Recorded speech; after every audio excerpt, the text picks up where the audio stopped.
ASA ni kiongozi mkuu wa uzalishaji wa mbegu. Sisi yule ni taasisi kiongozi cha uzalishaji wa mbegu, lakini sehemu ya kufanya kazi hapa ni kwamba sisi wengine wote twende tukaangalie namna ya kushiriki naye kwenye uzalishaji wa mbegu kwa yale ambayo tunaona yana manufaa kwa watumiaji na wakulima wa Tanzania. Niseme kitu kingine, kitu ambacho unajua nyinyi wengine mnasahau. Halmashauri ya Ubungo au halmashauri ya Kinondoni haikatazwi kumiliki ardhi ekari 500 Mvomero.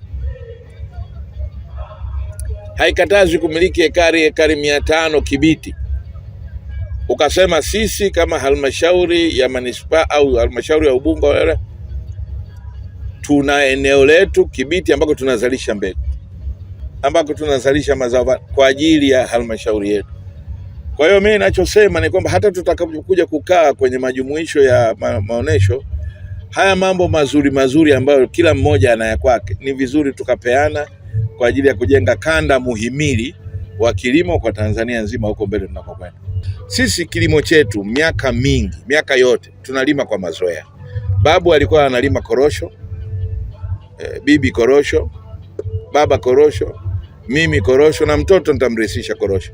Kwa hiyo matokeo yake unakuta kuna maeneo yetu ndani ya kanda yetu ambayo hatujajikita kwenye kuangalia zao lingine. Kwa msimu huu kumekuwa na maharage aina 6 ambazo tuko nazo hapa, ambazo aina hizo ni Seliani 13, Uyole njano, maharage ya Jeska pamoja na Liamungo 85 na Liamungo 90. Mbegu hizi zinafanya vizuri sana maeneo Morogoro kwa sababu zinaweza kustahimili hali ya hewa ya Morogoro.